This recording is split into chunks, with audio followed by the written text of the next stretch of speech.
Русь. Русь. Чего ж ты хочешь от меня? Какая непостижимая связь таится между нами? Какая непостижимая тайная сила влечет к тебе?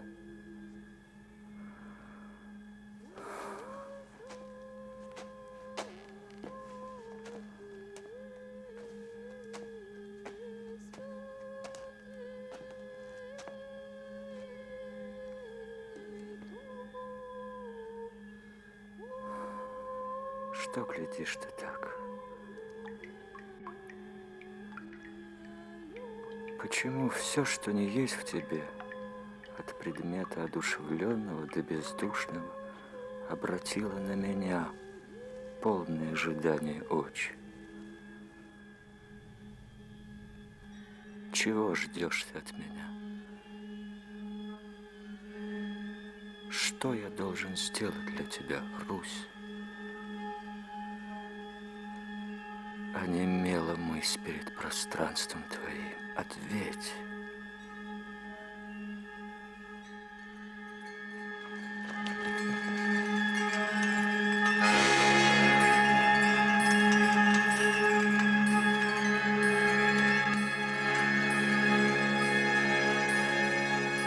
Не бойся.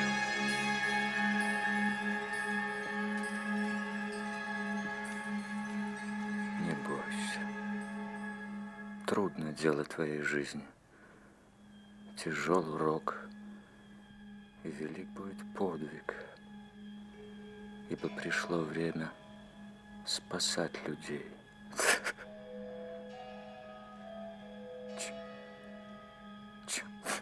Чем, как спасать мне? Мне, человек, всю жизнь смешившему людей, исполнись терпения, бесстрашия и сострадания, и ступай туда, где должно сейчас родиться одному из младенцев народа твоего, и поведай людям всю правду его жизни, от первого крика до гробовой доски. И да будет жизнеописание его в поучение и спасение людям. Дерзай, человек, встань и иди.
Воззови к дремлющему человеку, брось ему с берега доску и закричи во весь голос, чтоб спасал свою бедную душу.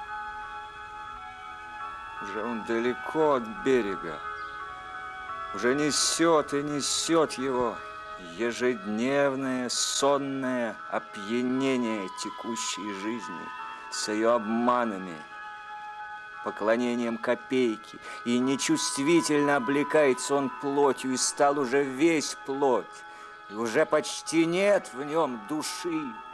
Без живой души человеческой погибнет земля. Пусть в мире будут живые, а не мертвые души. Совсем вышел не такой, как я думала. Ему бы следовало пойти в бабку с матерней стороны, что было бы лучше. А он родился, просто, как говорит пословица, не мать, не отца, а в проезжем молодца. Ух ты! Не в мать, не в отца, а в проезжего молодца, а в проезжего молодца, а в проезжего молодца. Темно и скромно происхождение нашего героя. Проезжего молодца. Родители были дворяне, но столбовые или личные, Бог ведает. Жизнь при начале взглянула на нашего героя как-то кисло, неприютно. Сквозь какое-то мутное, занесенное снегом окошко. Не в мать, не в отца, а в проезжего молодца.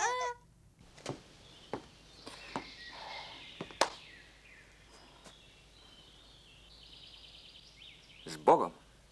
С Богом.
С Богом.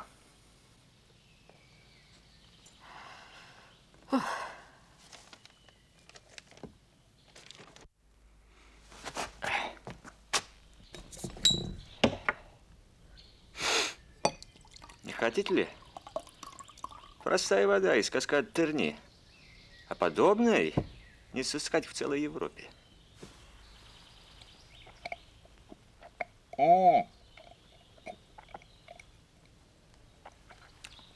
Целебно от всяческих болезней. Благодарю вас, я совершенно здоров.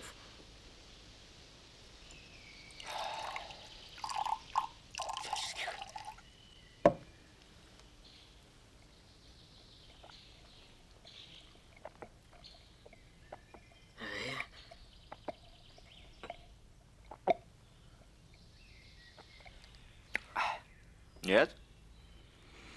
Смотрите, не пожалеете потом.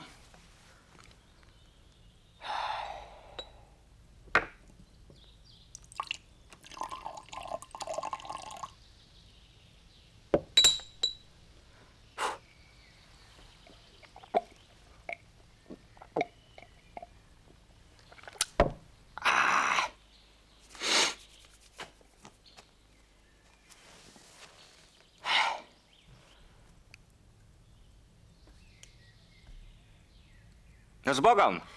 С Богом.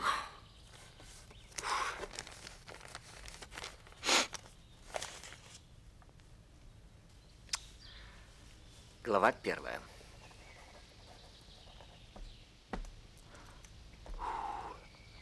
Ворота. Ворота гостиницы губернского города Н. Губернского города Н. Въехала довольно красивая, рессорная небольшая бричка, в какой ездят холостяки. Холостяки. Основные подполковники, штабс-капитаны, помещики, имеющие около сотни душ крестьян. Сом все те, которых называют господами средней руки. В бричке сидел господин. Не красавец, но и не дурной наружности. Не слишком толст, не слишком тонок, не нельзя сказать, чтобы стар. Но, однако же, и не так, чтобы слишком молод. Так, слишком молод. Въезд его не произвел в городе никакого шума и не был сопровожден ничем особенным. Только два русских мужика, сидевших у двери кабака напротив гостиницы, сделали кое-какие замечания, относившиеся, впрочем, скорее к экипажу, чем к сидевшему в нем.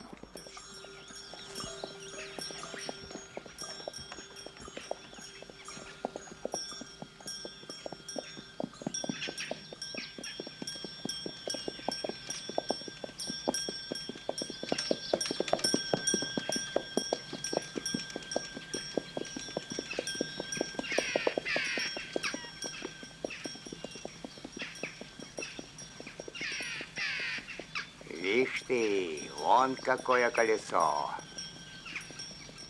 Что ты думаешь, доедет то колесо, если б случилось, в Москву?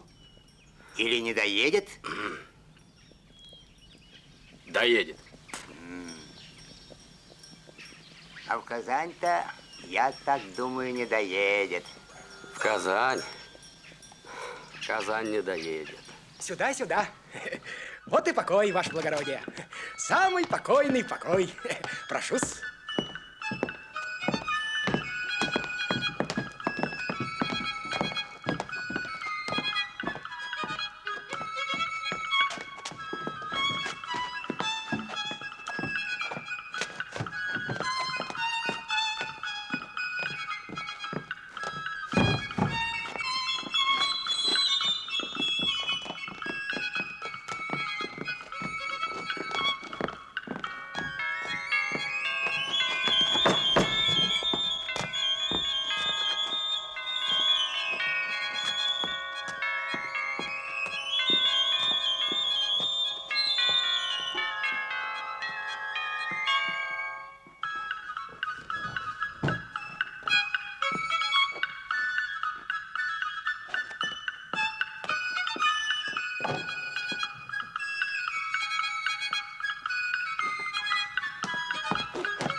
Ваше благородие.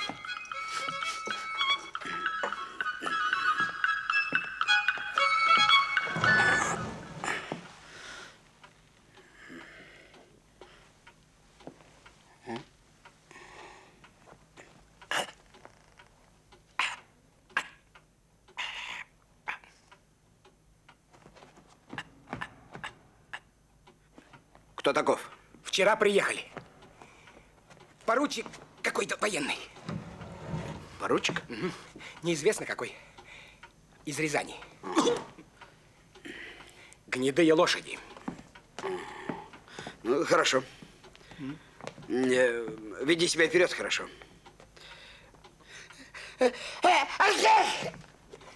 Не нужно ли чего? Пошли. Нет.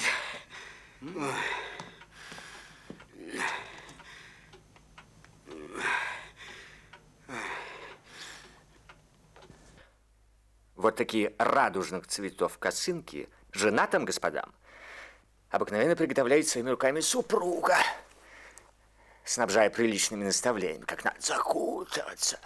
А холостым? Наверное, не могу сказать, кто делает, Бог их знает. Я никогда не носил таких косынок. С гуся вода, Пал Иваныча худоба. А председатель казенной палаты? Иван Григорьевич. Как, Иван Григорьевич? Да. Хорошее имя, Иван Григорьевич. У меня дядя родной по матери тоже, Иван Григорьевич. А кто прокурор? С гуся вода, с Пал Иваныча худоба. А кто полицмейстер? О,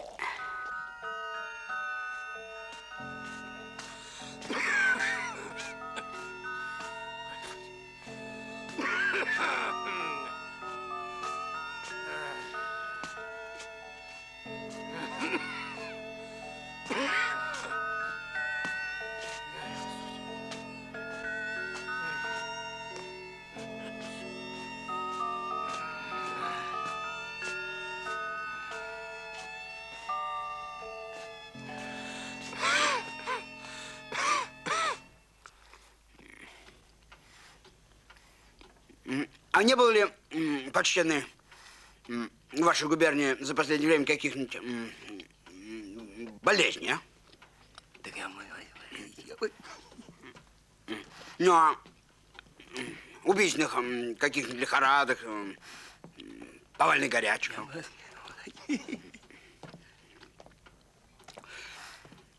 Ну, а моровой язвы, оспы, например, не было? Нет, чего нет, того нет. Бог миловал.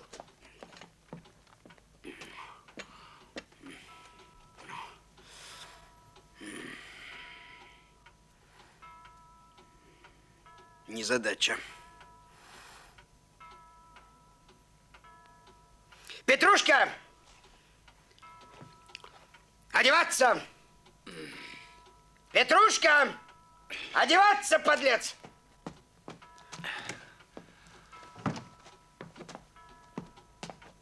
Велели в полицию подать. Молодец, веди себя вперед, хорошо.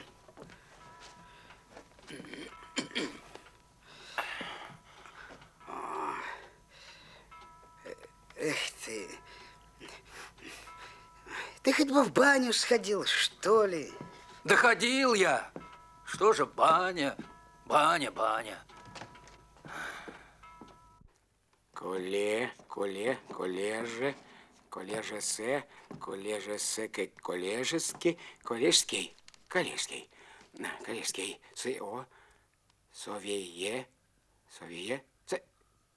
советник. Ага.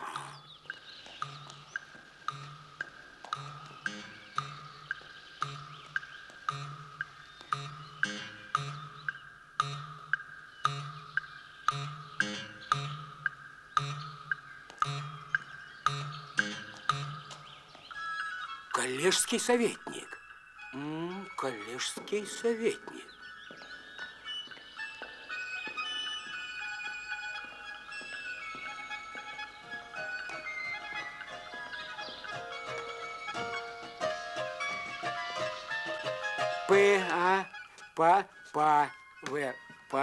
Павел Иван Иванович. Павел Иванович.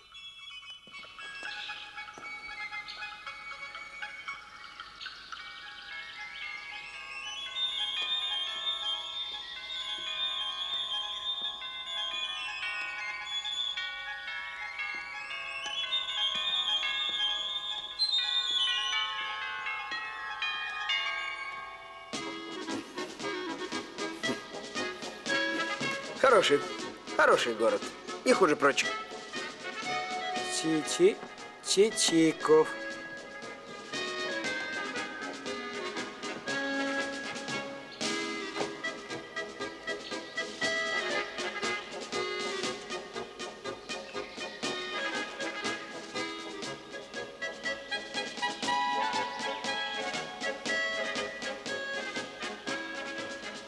Продается дворовая девка 19 лет, упражняющаяся в прачечном деле, годная и для других работ.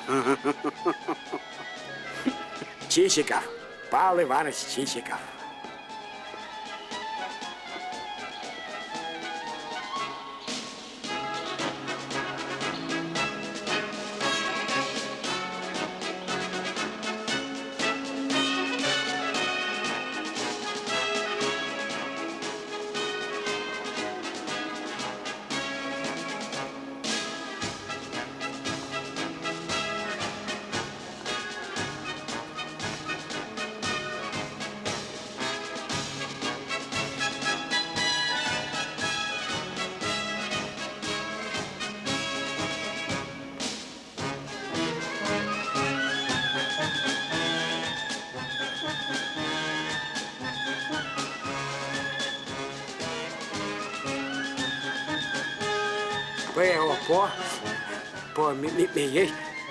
Помещик.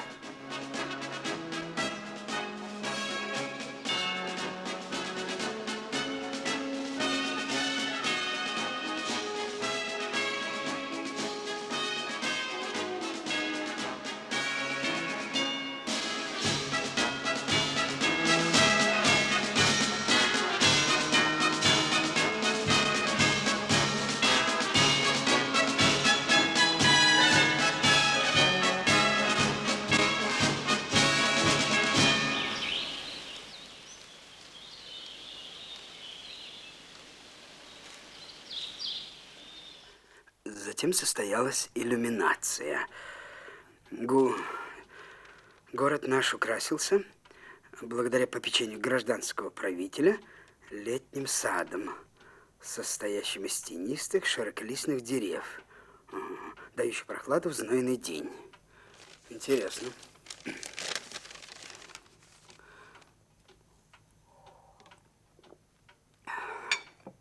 Было очень умилительно глядеть, как сердца граждан трепетали в избытке благодарности, струили потоки слез в знак признательности господину градоначальнику.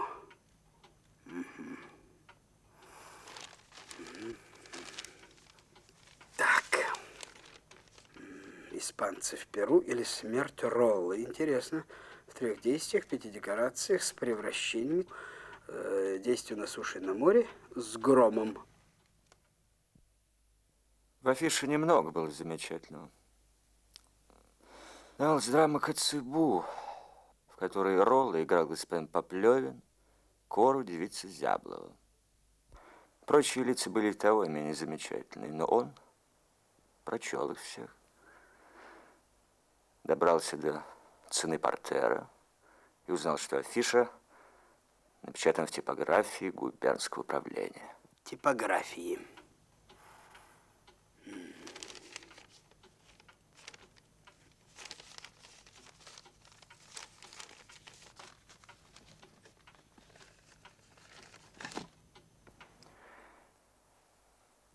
День, кажется, был заключен порцией холодной телятины,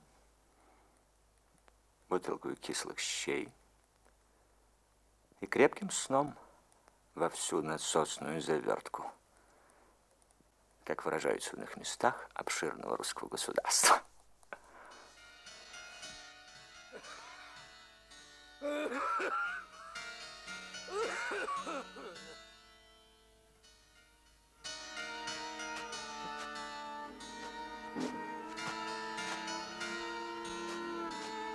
Ты задурил, ты опять задурил. Не лги, послушествуй старшим, носи добродетель в сердце. Не лги, никогда не лги, носи добродетель в сердце, послушествуй.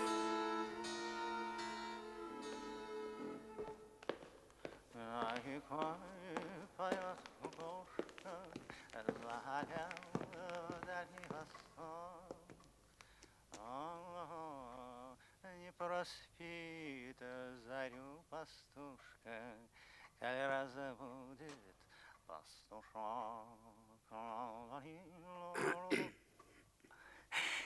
Извините. Почел непременным долгом нанести визит, чтобы засвидетельствовать почтение главе губернии. Я сейчас. Люблю, знаете ли, по утрам немного для души. Да, пожалуйста. Зарю пастушка, коль разбудит пастушок. Эх, ну-с, Чичиков Павел Иванович.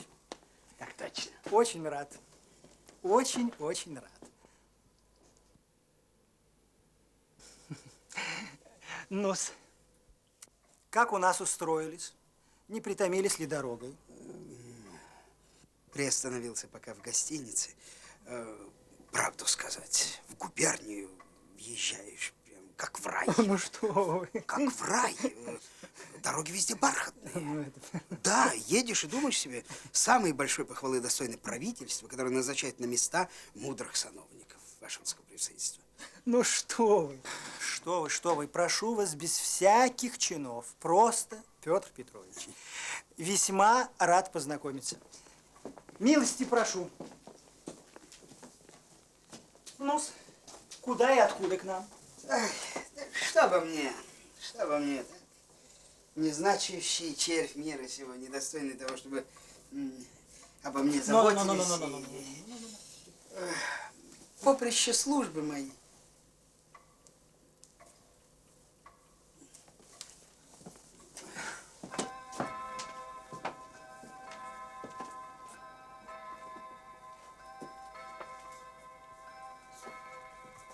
французская школа. О, ну что вы. Что, не всякая дама. А жизнь моя, драгоценнейший Петр Петрович, можно было бы уподобить как бы судну среди волн. И много испытал я на веку своем, много потерпел по службе. За правду. За правду. А что было от врагов, покушавшихся на самую жизнь мою, так это ни слова, ни краски, ни сама кисть не в силах передать. Так что теперь на склоне жизни своей желаю успокоиться. Что вы. Еще избрать, наконец, место для жительства, где бы провести остаток дней своих. И приотдохнуть.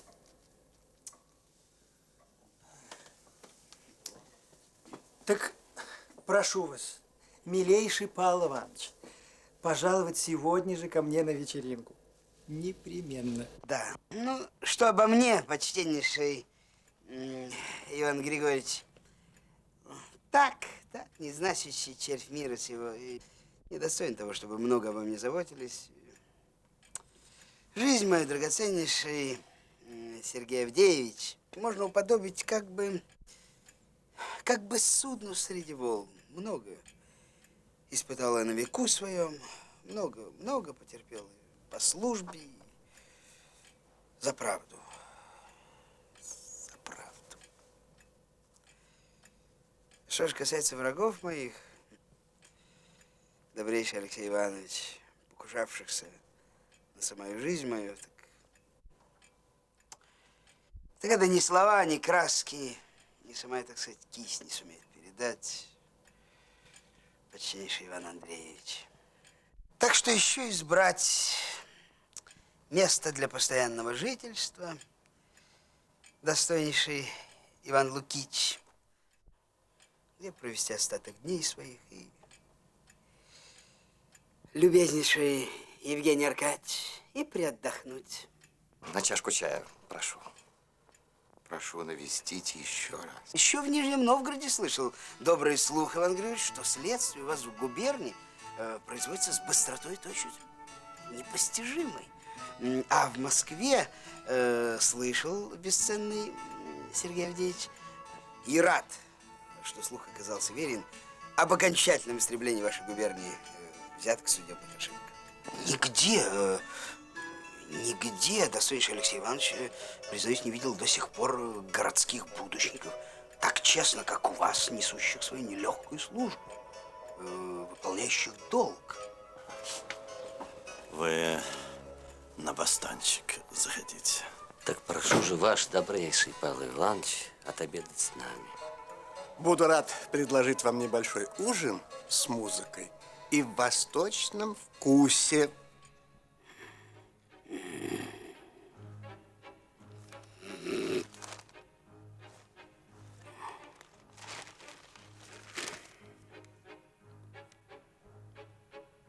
Иванович, одеваться. Петрушка! Одеваться!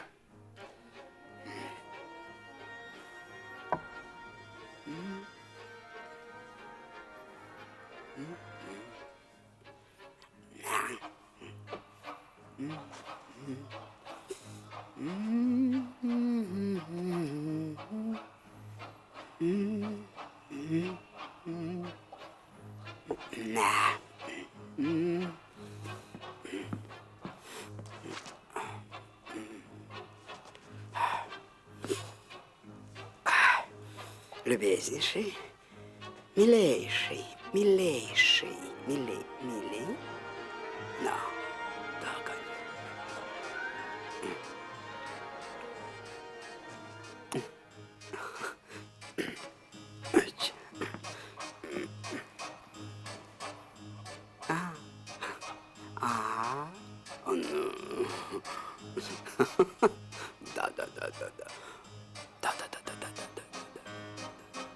Да.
О, ваше Почему не изволите танцевать? А ну-ка, пойдемте, я вас представлю, кому надо.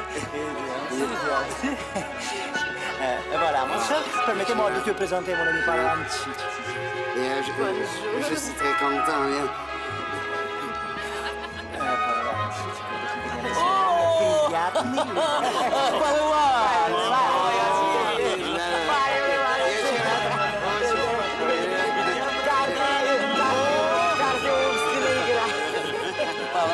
Сразимся?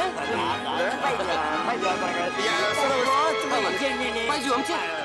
Да, я готов. Да.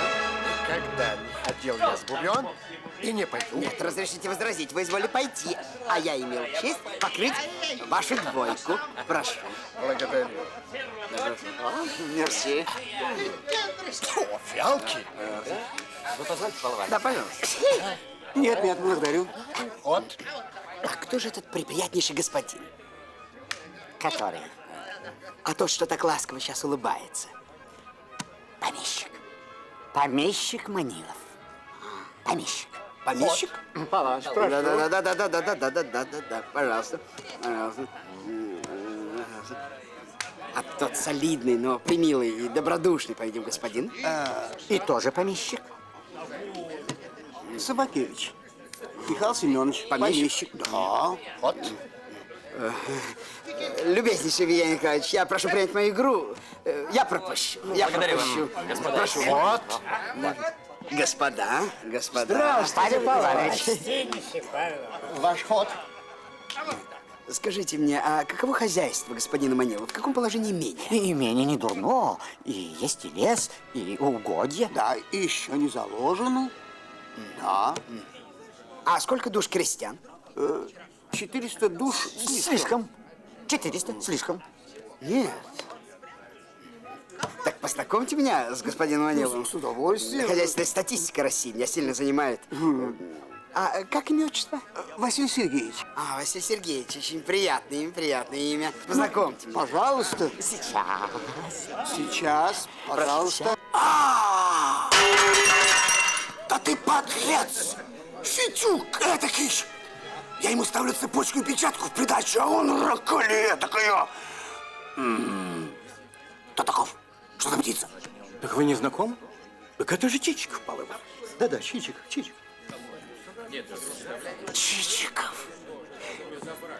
Чичиков. Как знал, что Бог пошлет настоящего игрока.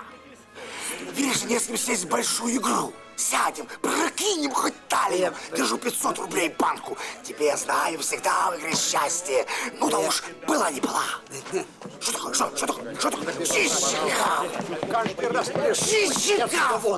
Чичиков!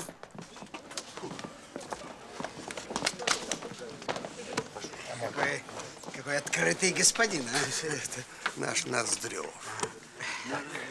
Так познакомьте меня, наконец, с Маниловым. О, это не то, что Ноздрев. Истинно образованнейший человек. Прошу. Пожалуйста. Познакомьте, будьте любезны. Манилов. Алан Чичиков. Манилов. Счастлив. Прошу, милейший Павел Иванович, сделать честь мне своим посещением на лоне некоторым образом природы. От Красской заставы всего 15 верст. Будем ждать. Не только готов исполнить с большой охотой, но даже почти за священнейший долг. Михаил Семенович. Да, Ко мне прошу. Прошу прощения. И ко мне прошу. Благодарю, я почти за святой обязанность души. Павел Иванович Чичиков, душенька, очень благонамеренный человек. Да, дельный. По всему видно, очень дельный человек. Да, Бульбульчик, именно дельный. Очень симпатичный. И очень образованный. Знающий и почтенный, и опытный человек. А какой почтенный, любезный человек Павел Иванович. А? Нет, кубышечку, нет. Любезнейший, обходительнейший и светский человек. Я бы отдал половину всего моего состояния, душенька, чтобы иметь хоть часть тех достоинств, которые имеет Павел Иванович. Я, душенька, был у губернатора на вечере и познакомился с коллежским советником Павлом Ивановичем Чичиковым. Приприятный, предельный человек. Вот такое мнение весьма лестное для гостя. Сложилось в нем в городе Н. И оно держалось до тех пор, пока...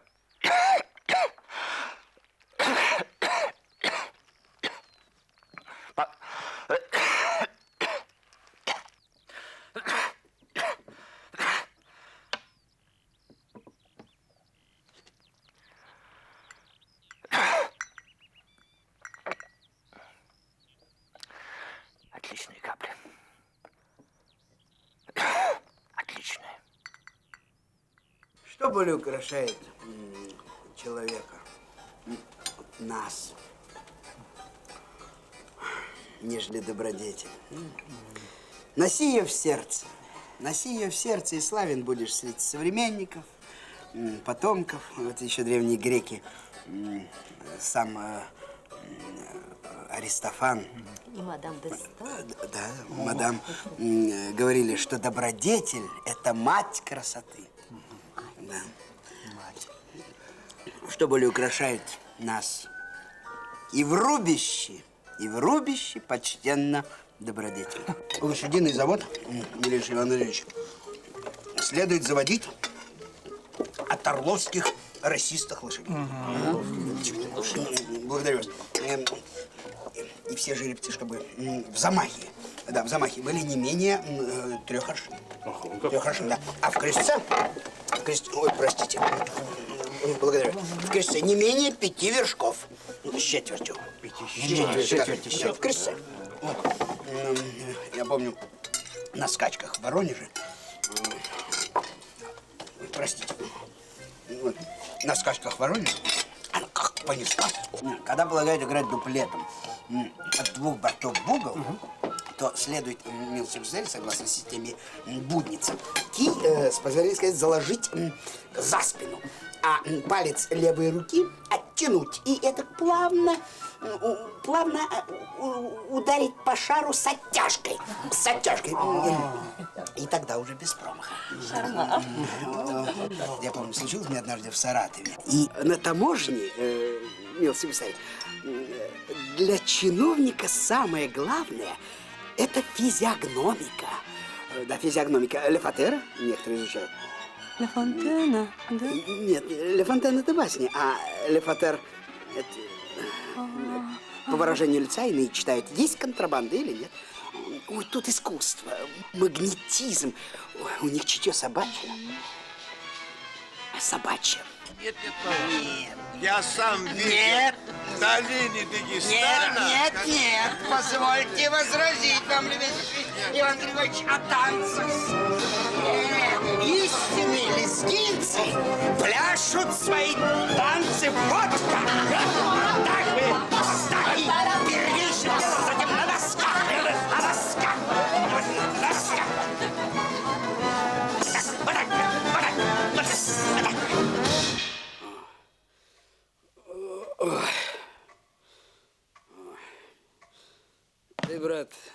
Ты, брат, черт тебя знает, потеешь, что ли?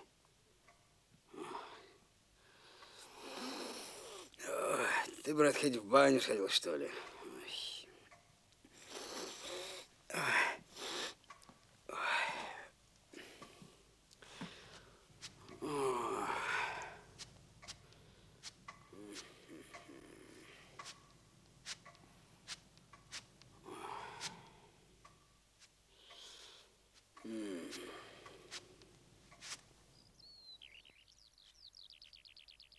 Ну вот что он думал в то время, когда вот так молчал,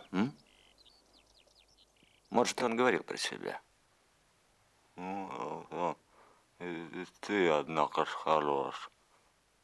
Не надоело тебе 40 раз говорить одно и то же?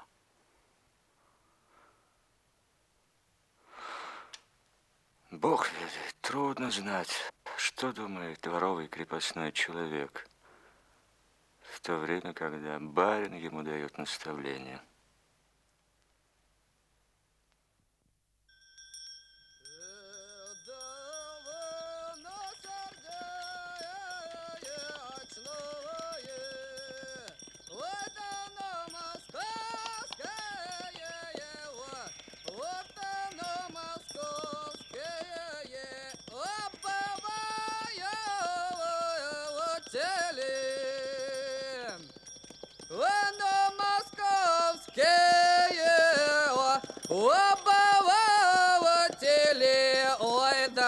Ой, толоконные на пареям, ой, да все пареютели. Ой, новые дороги мои верные, ой, да где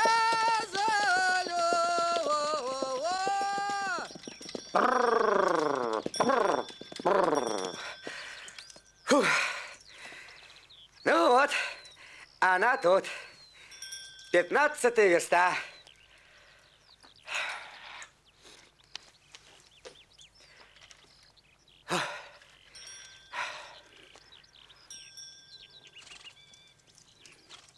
А где же здесь деревня Заманиловка, болван? Да, это тут. Вон тут. Ну, он же точно сказал. 15-я верста. Точно тут. Фу. Эй, мужики! А где здесь деревня Заманиловка? Маниловка, может быть, а не Заманиловка. Ну, Маниловка, да, Маниловка. Маниловка. Как проедешь еще одну верст, так вот тебе, то есть, так прямо направо. Направо? Направо.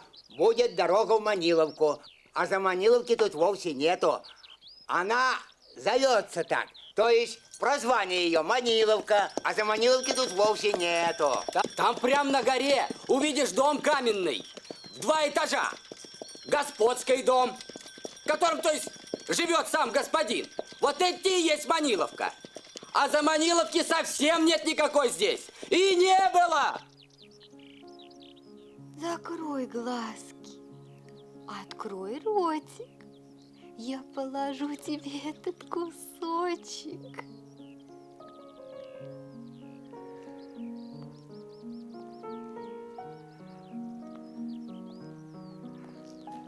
Душенька,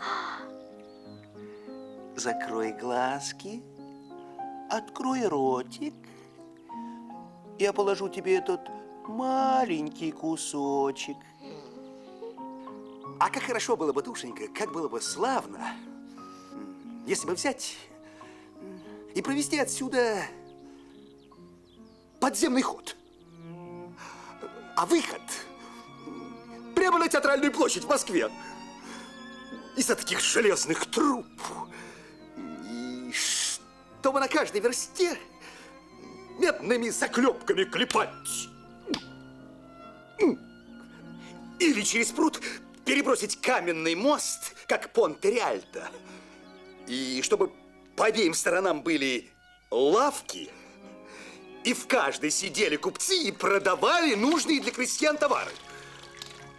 Гвозди, хомуты, балалайки, шиховские фабрики, хлебный квас с изюмом, с обзой. А?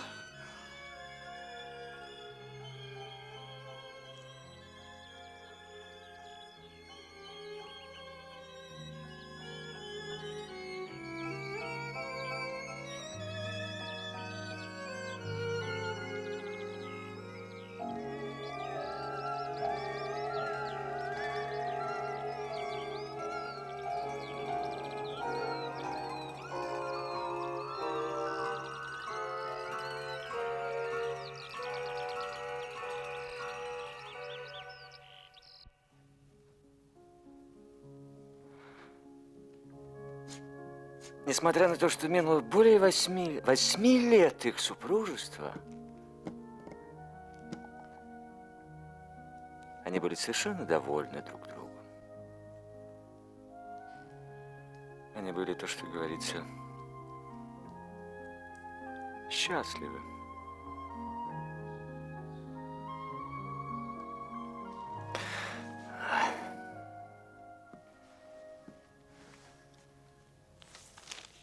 Конечно, и можно было заметить, что в доме есть много других занятий, кроме продолжительных поцелуев и сюрпризов. Можно было бы им сделать много разных вопросов. Зачем, например, довольно глупо без толку готовить в кухне? Зачем довольно пусто в кладовой? Зачем дворня спит немилосердным образом и повесничает все остальное время? Зачем вырубают без толку лес? Зачем хозяин не занимается хозяйством, даже никогда не ездит на поля? Это все предметы низкие. Это все. А Маниловы не любят вопросов низкой жизни. Не мешает сделать еще замечание, что Манилова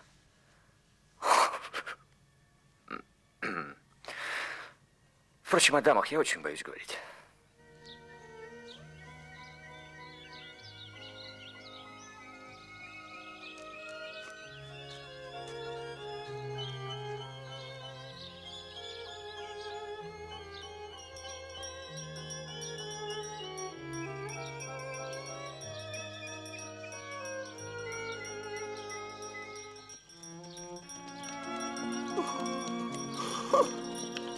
Лизонька! Лизонька!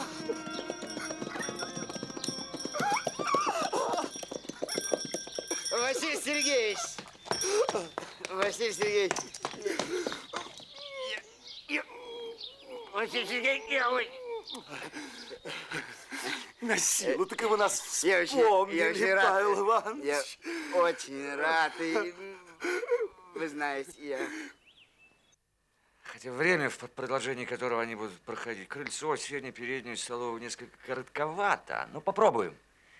Не успеем ли как-нибудь им воспользоваться и сказать еще кое-что о хозяине дома? Этот автор должен признаться, что подобное предприятие очень трудно. Гораздо легче изображать характер большого размера. Там просто. Бросай краски со всей руки на полотно. Черные палящие глаза, нависшие брови, перерезанный морщинами лоб, перекинутый через плечо черный или алый какой-нибудь плащ. Готов. Но вот все эти господа, которых много на свете, которые с виду очень похожи между собой, между тем, как приглядишься, видишь много самых неуловимых особенностей. Эти господа страшно трудны для портретов.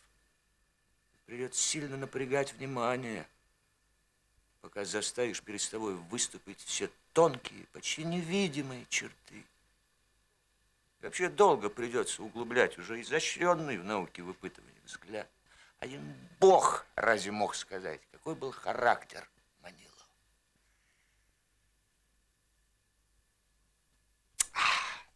Пора возвращаться к нашим героям. Они уж верно стоят несколько минут перед дверями гостиной. Ой, ну сделайте милость. Ну, не беспокойся так для меня. Я пройду после. Нет, Павел Иванович, нет. Вы гость. Ой, Господи. Ну, не затрудняйтесь, пожалуйста.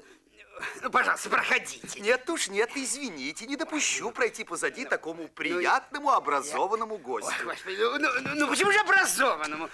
Я прошу вас, проходите, пожалуйста. Ну да уж извольте проходить вы. Да чего я? Ну да уж от того.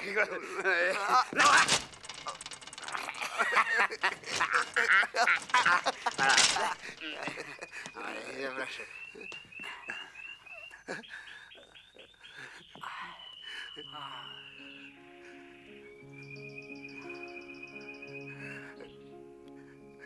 Позвольте мне вам представить жену мою. Душенька, Павел Иванович.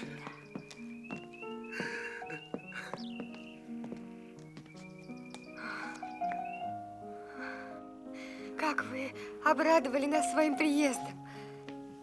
Не было дня, чтобы муж не вспомнил о вас. Да уж, она бывало все спрашивает Да меня. что же приятель твой не едет? Погоди, душенька, приедет. А вот вы, наконец, и удостоили нас своим посещением. Уж такое право доставили наслаждение.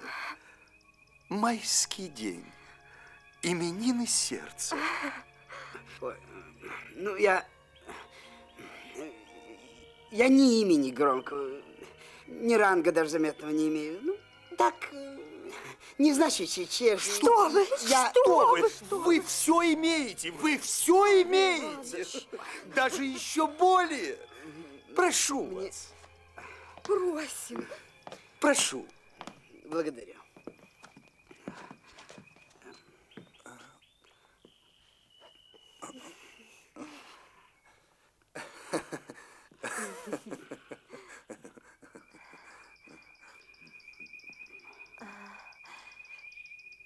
Как вам показался наш город?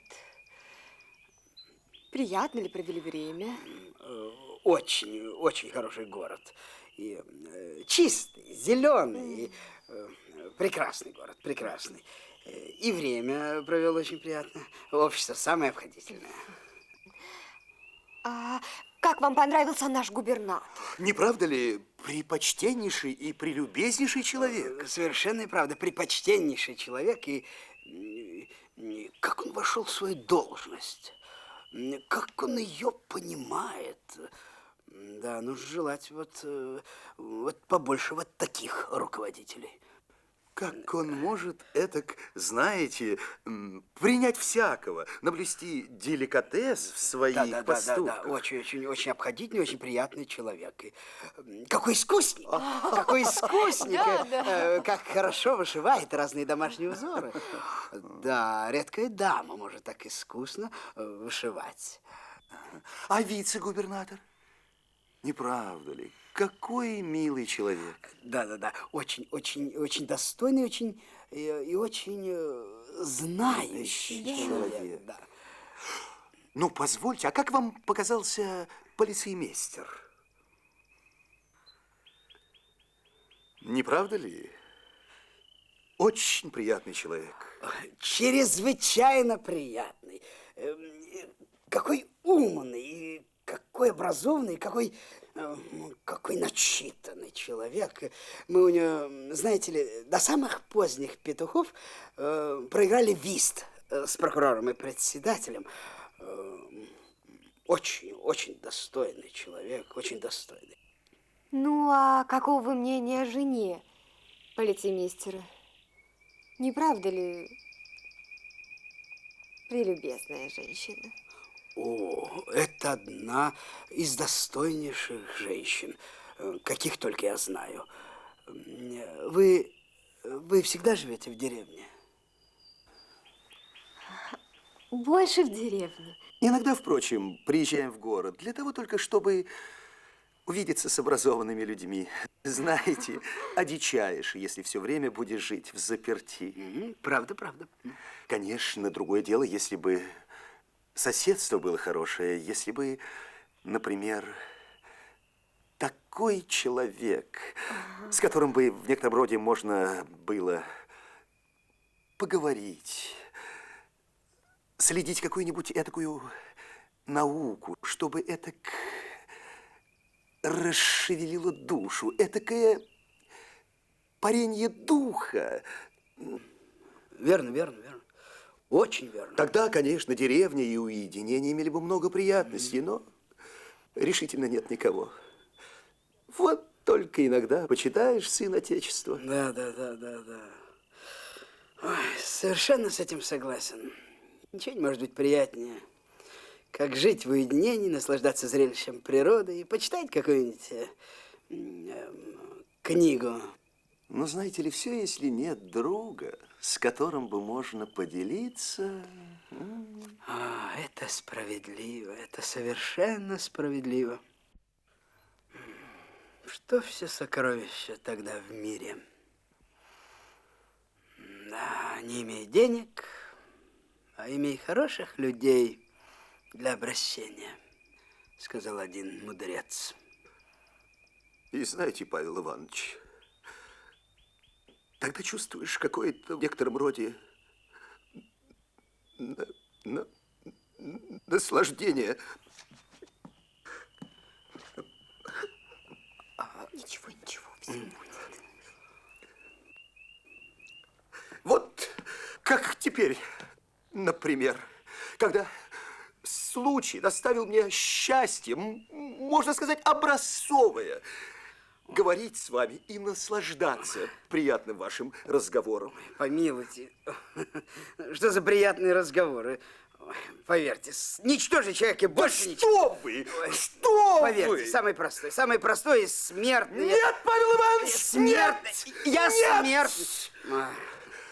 Позвольте мне быть откровенным. Позвольте мне быть откровенным. Друг мой.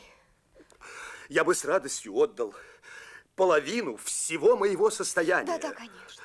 Чтобы иметь часть тех достоинств, которые имеете вы. Поверьте, а я со своей стороны почел бы за величайшее наслаждение. Кушанье готово.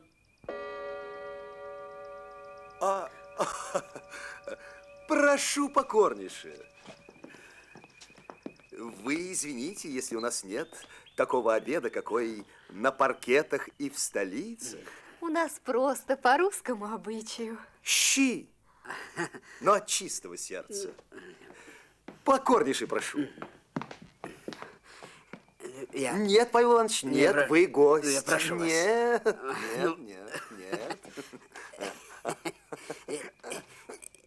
Я бы хотел... Я намерен, почтеннейший Василий Сергеевич, поговорить с вами об одном очень нужном деле.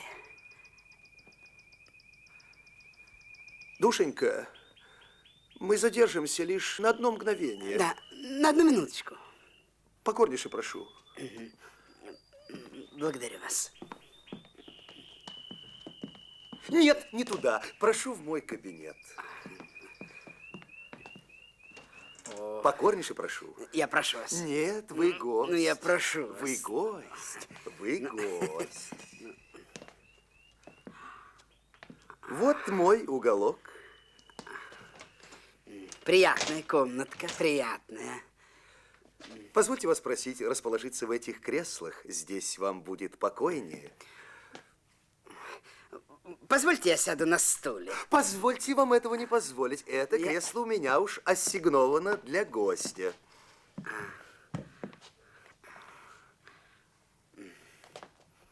Благодарю.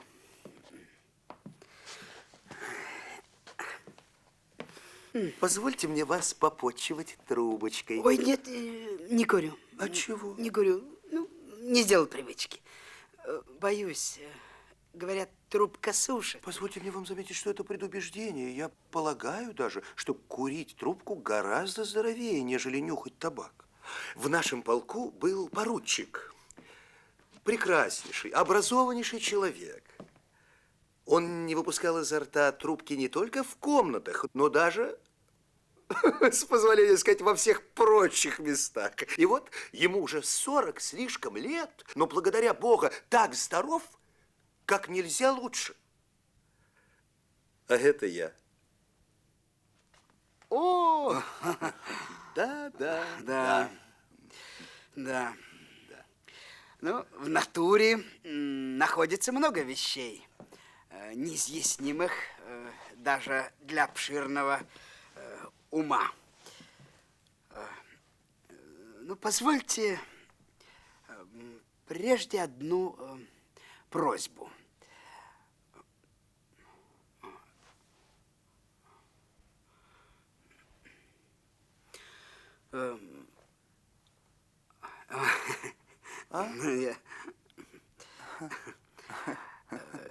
Как давно вы изволили подавать ревизскую сказку? Да уж давно. А лучше сказать, не помню. И как с того времени у вас много умерло крестьян? А не могу знать.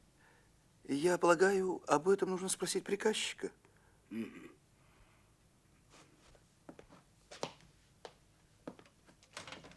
Эй, человек! Позови приказчика. Он должен быть сегодня здесь. Слушаюсь.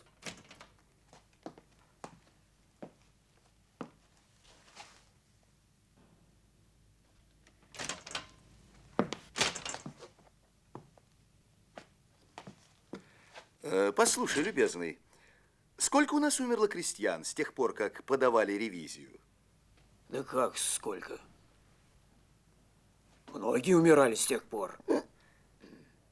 Да, признаюсь, я сам так думал. И именно очень многие умирали. А как примерно числом? Да, сколько числом? Да как сказать числом? Это ведь неизвестно, сколько умирало. Их никто не считал, прости мою душу. Да, именно. Я тоже предполагал. Большая смертность населения. Совсем неизвестно, сколько умерло. Да. Ты, пожалуйста, их перечти и сделай подробный реестрик. Всех поименно. Да, всех поименно. Так ведь, господи. Всех поименно. Слушай. А для каких причин вам это нужно? Вы спрашиваете, для каких причин? Ну, причины вот какие. Я хотел бы купить крестьян. Но позвольте спросить вас, как желаете вы купить крестьян? С землею или просто на вывод? То есть без земли? Ну,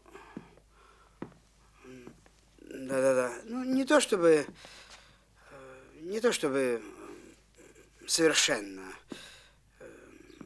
крестьян. Я желаю приобрести мертвых.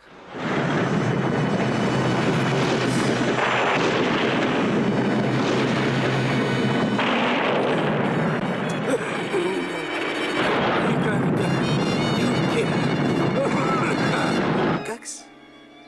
Извините, я несколько тук на ухо. Мне послышалось пристранное слово. Да, вы не ошиблись. Я полагаю приобрести мертвых, но...